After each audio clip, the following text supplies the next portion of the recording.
के तपाईं Nepal super league NSL को लागि एक्साइटेड हुनुहुन्छ र have you been able to keep up to date with the news on NSL and franchises? यदि हुनुहुन्छ भने here are the most important things you should know about Nepal's first franchise league. Hello, namaste अनि welcome to Football Nepal, the place to understand Nepal's football better. यो मेरो पहिलो YouTube भिडियोमा I will talk about most important things on NSL, कति hits र कति Mrs छन् र कहाँ इम्प्रुभमेन्ट्स हुनुपर्छ भन्ने बारेमा र NSL फ्रेन्चाइजेस को बारेमा पनि कुरा गर्ने छु. So let's get started. Like our neighbors India and China, नेपालमा पनि फ्रेन्चाइज फुटबलको सुरुवात हुन लागिरहेको छ. लिगको नाम पनि जस्तै इन्डियन सुपर लिग, ISL र चाइनिज सुपर लिग CSL छन्, त्यसरी नै नेपालमा NSL नेपाल सुपर लिग आएको छ.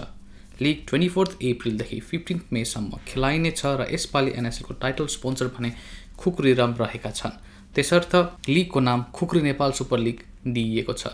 अफिसियल बल पार्टनर भने चाहिँ निभिया स्पोर्ट्स, इन्डियाको स्पोर्ट्स म्यानुफ्याक्चरिङ कम्पनी रहेका छन्. नेपाली फुटबलमा अफिसियल बल पार्टनरको प्रयोग नेसनल लेभलमा सायद पहिलोपल्ट नै हुनुपर्छ. शहीद स्मारक A डिभिजन लिगको अहिलेसम्मको संस्करणमा यो मेरो जानकारी अनुसार प्रयोग भएको थिएन. अनि NSL कहाँबाट हेर्न सक्नुहुन्छ भन्ने सोचमा हुनुहुन्छ भने AP1SD अफिसियल ब्रोडकास्टिङ पार्टनर रहेको छ. सो नेपालमा AP1SD च्यानलबाट NSL लाइभ फलो गर्न सक्नुहुन्छ र यदि म जस्तै विदेशमा हुनुहुन्छ भने AP1SD को अफिसियल युट्युब च्यानलबाट गेम लाइभ हेर्न सक्नुहुनेछ. च्यानलको लिङ्क भने यो भिडियोको डिस्क्रिप्सनमा भेटाउन सक्नुहुन्छ. यो तीनटै स्पोन्सरशिप पार्टनरशिप डिलको मन्डेरी डिटेल्स, समय र अरू डिटेल्सहरू चाहिँ प्रकाशित गरिएको छैन. यसबाट यो भन्न सकिन्छ कि डिलको यो वर्षको NSL को लागि मात्र हुनेछ. Bollywood actor Sohail Khan NSL का गुडविल एडभाइजर रहेका छन् र possibly he will have a presence in the opening ceremony. र म आशा गर्छु कि as a goodwill adviser not only he will work towards promoting and increasing interest in NSL but also bridge the gap between Nepali and Indian football.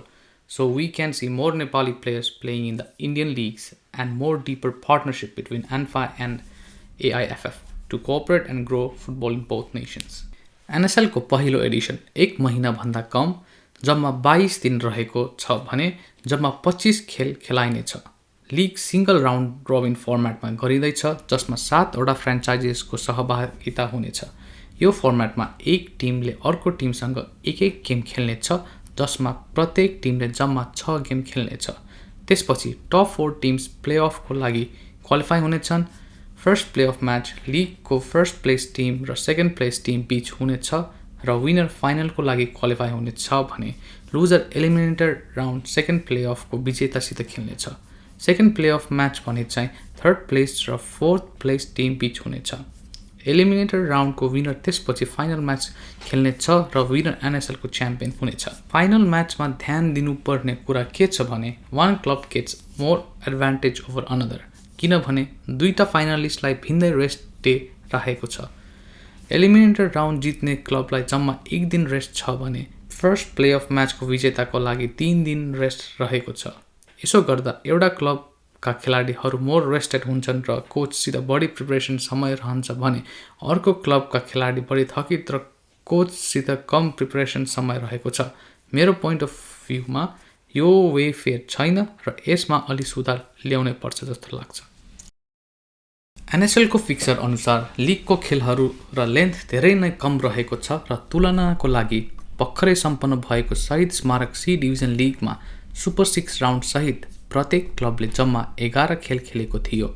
यसको मतलब NSL clubs प्लेअफ्स बिना कम्तीमा यस वर्ष C डिभिजन क्लब्स भन्दा 5 गेम कम खेल्नेछ.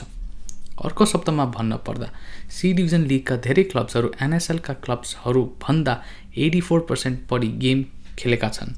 थप फिक्सरमा rest day inconsistent भएको र 1 देखि 3 दिनसम्म राखिदिएको देखिन्छ. अझै खेल लगातार हर एक दिन हुनेछन् र कुनै त दिउँसोको 2:30 बजे कामका दिन खेलाइँदैछ. यसो गरेमा न त फ्यान्स स्टेडियममा नै आफ्नो क्लबलाई सपोर्ट गर्न सक्छन् न त भने टिभीबाट. यसबाट पक्कै पनि देखिन्छ कि NSL निकै छोटो समयमा गराइँदैछ. यसका कारणहरू धेरै छन् होला, तर हामी फ्यान्स पक्कै पनि आशावादी छौँ कि अर्को संस्करणमा यी कुराहरूमा सकारात्मक परिवर्तन आउनेछन्. एनएसएल का सिइओ सुदीप शर्माको अनुसार पनि यो वर्ष एनएसएल स्मल स्केलमा गराइएको भनाइ छ, तर उहाँ आशावादी हुनुहुन्छ कि league will grow bigger and better in the coming years. धेरै नेपाली फुटबल फ्यान्सहरूको पनि चाहना छ कि अर्को लिग संस्करणदेखि होम एन्ड अवे फर्मेटमा लिग लामो समयसम्म विकेन्डमा चल्नेछ। पक्कै पनि फ्यान्सहरू एनएसएलको सुरुवात एउटा आफैमा ठुलो उपलब्धि भएको र यसले नेपाली फुटबललाई अझै धेरै अगाडि लग्ने आशा राखेका छन् र एनएसएल क्लब्सहरूलाई धेरै समर्थन दिएको पनि पाइएको छ।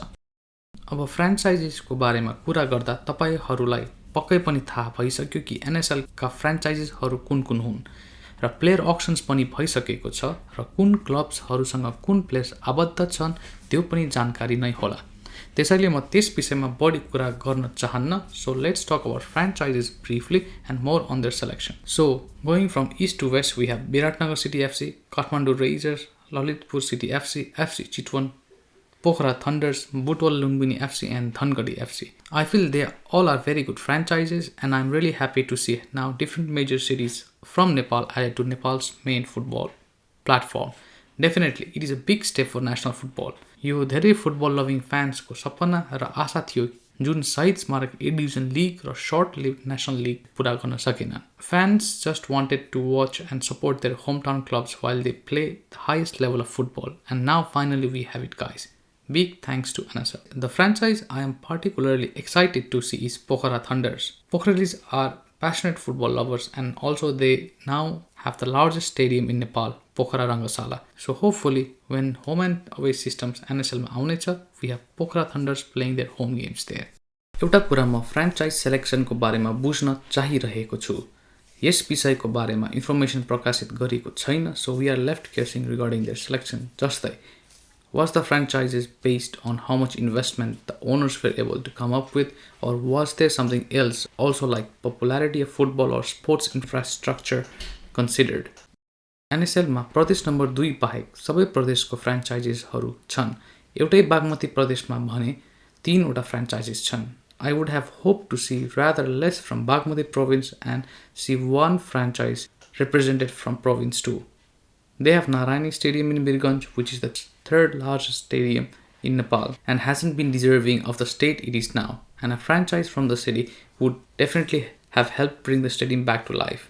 त्यसै गरी अरू प्रदेशमा पनि नयाँ र राम्रा रङ्गशालाहरू पनि छन्, जस्तै नेपालगञ्ज रङ्गशाला where the last national game was held र इटहरी रङ्गशाला. So I really hope that Nepali fan would get a chance to see franchises from these cities in the near future. If and when NSL would be played in home and away, it would not help to raise the reputation of the league when there are no proper stadiums to play football, while at the same time we have decent stadiums around the country that have been left empty and unused.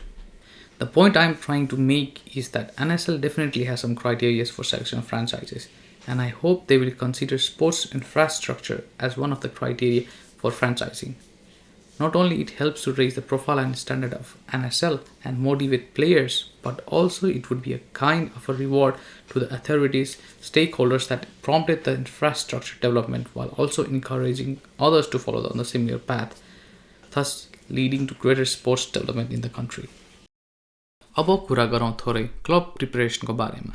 क्लबहरू अहिले प्रिपरेसनमा busy छन्। सबै क्लबको squad अब ready नै भइसक्यो भन्न पर्छ। क्लबहरू ट्रेनिङ त गरिरहेका छन्, तर एक क्लबले पनि कुनै फ्रेन्डली वा प्रिपरेसन गेम अहिलेसम्म नखेलेकोमा म चाहिँ अचम्मै नै छु। यसले पक्कै पनि फिल्डमा असर पार्ने नै छ, तर कुनै क्लबले प्रिपेयर नगरेकोले सायद यसको इफेक्ट बराबर नै होला। मेरो विचारमा पक्कै नै ती club who have signed foreign players without previous Nepali football experience will have tougher time. याद गरौँ कि लिगमा खाली 6 games खेलिनेछ, so there are no points to lose. त्यसैले पक्कै नि प्रिपरेसन म्याच खेलेको क्लबहरूको सुरुवात भने बिग्लने हुने थियो। But let's hope that the league will be entertaining and may the best team win. यो थियो मेरो सानो कोसिस NSL को अहिलेसम्मको मोस्ट इम्पोर्टेन्ट इन्फर्मेसन र छोटो विश्लेषण, केही राम्रा र केही थोरै नराम्रा कुरा NSL र उसको फ्रेन्चाइजको बारेमा। आशा गर्छु कि तपाईहरूलाई यो मन पर्यो र यस्तै भिडियोहरू नेपाली फुटबलको बारेमा म पछि पनि लिएर आउने प्रयास गर्नेछु। जाँदै प्लिज यो भिडियो मन पर्यो भने लाइक गरिदिनु होला र यसमा तपाईहरूको धारणा के छ कमेन्ट्समा पक्कै पनि सेयर गरिदिनु होला। अल्सो बेल आइकन प्रेस गरी सब्सक्राइब पनि गरिदिनु होला so that you will be notified first about my newest videos. Thank you very much र जय नेपाली फुटबल।